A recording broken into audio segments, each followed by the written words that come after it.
Netizen na bastusan sa sinabi ng isang contestant ng EAT.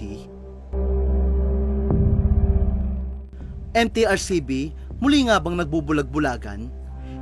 MTRCB Chairman Lala Soto, talaga bang walang nakikitang mali sa programa ng kanyang ama at mga tiyuhoy na EAT? Tila kumbinsido na ang maraming netizen na it's showtime lang ang pinag-iinitan ng MTRCB. Ito'y matapos walang ginawang aksyon ang MTRCB sa EAT, matapos ang malaswang komento ng isang nilang contestant. Marami nga ang nabastusan sa sinabing ito ng isang contestant ng EAT kamakailan lang.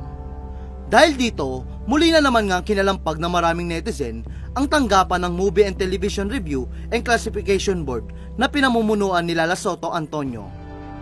Tila kasi ang mga mali lang ng It's Showtime ang nakikita ng MTRCB at hindi ang ibang noontime show gaya ng EAT. Inireklamo ngayon ng maraming netizen ang noontime show ng TVJ at legit Dabarcast sa TV5 na EAT dahil sa sinabing bastos at malaswa ng isang contestant ng show. Viral sa social media ang video clip ng insidente kung saan malinaw na maririnig ang bastos sa sinabi ng contestant. Umalma ang maraming netizen sa sinabi ng contestant dahil malinaw umanong may iba itong kahulugan o may double meaning. Galit na galit nga ang netizen dahil mistulan na namang nagbibingi-bingihan ang MTRCB sa kanilang reklamo laban sa EAT. Inakusahan nga ng maraming netizen na bias at unfair ang kasalukuyang chairman ng MTRCB na si Lala.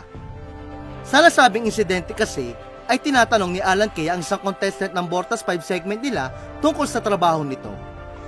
Tanong ni Alan Kay, ano ang itinuturo mo nung araw? Sinabi naman ng contestant na dati siyang elementary teacher. Sagot nito, elementary teacher po ako. Nagkomento naman si Alan Kay tungkol sa katangian ng isang teacher na mapagpasensya o mahaba umano ang pasensya. Ngunit binigyan nga ng ibang kahulugan ng contestant ang komento ni Alan Kay, lalo na ang salitang mahaba. Hirit pa ng contestant, opo, mahaba po ito. Agad namang sinuway ni Alan Kay ang contestant dahil sa sinabi nito tungkol sa mahaba, na mukhang ibig sabihin nga ay ang pribadong parte ng kanyang katawan. Mabilis din nakapag-adlib si Miles Ocampo. Ani ni Miles, magaling sa bata, mahaba yung pasensya mo kasi syempre mga bata yun. Ngunit hindi nakaligtas sa pandinig ng mga manonood ang sinabi ng contestant na halatang may double meaning. Puno ng sarkasmo at pang-uuyam ang mga komento ng netizen laban sa MTRCB at kay Lala. Dahil tiyak wala naman daw itong nakikitang malaswa o mali sa sinabi ng contestant. Ayon pa sa isang netizen, mahaba to, walang mali siya yan, pwede sa mga jugets na nanonood. Lala at MTRCB walang makitang double meaning. Sarkastikong sinabi rin ng isa pang netizen, normal lang naman daw yan sabi ni Lala, walang double meaning. Giit naman ng isa pang netizen, at Shara Soto 1, ano lulusot to sa inyo? O dahil pasok to sa show ng tatay mo, pasado to para sa konsensya mo? Now double meaning yan, naiintindihan ng bata at matanda yan. Matatanda ang pinatawan ng 12-day suspension ng MTRCB ang It's Showtime dahil sa icing leaking incident ng magjowang Vice Ganda at Ayon Perez sa Isip Bata segment ng show. Bagamat walang mali siya ang pagkain ng icing nila Vice at Ayon, para sa MTRCB ay may double meaning ito, suggestive at hindi disente.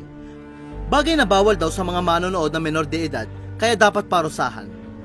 Samantala, ipinagtanggol naman ng ilang Dabarcast ang EAT. Giit nila, walang paglabag ang EAT dahil hindi naman mga host ang nagsabi ng malaswa kundi ang contestant. Komento nila, contestant ang nagsabi hindi ang host, bakit ang host at programa ang gusto mong maparusahan? Mga nga, contestant ang nagsabi and walang masyadong big deal kita sa video na sinuway agad. Mema kayo mga akla. And ano pa, baka di mo alam, mas patong-patong cases ng Showtime sa adjudication committee ng MTRCB. Ngayon lang yan nagka-decision at hindi ang mga host nagsabi dito.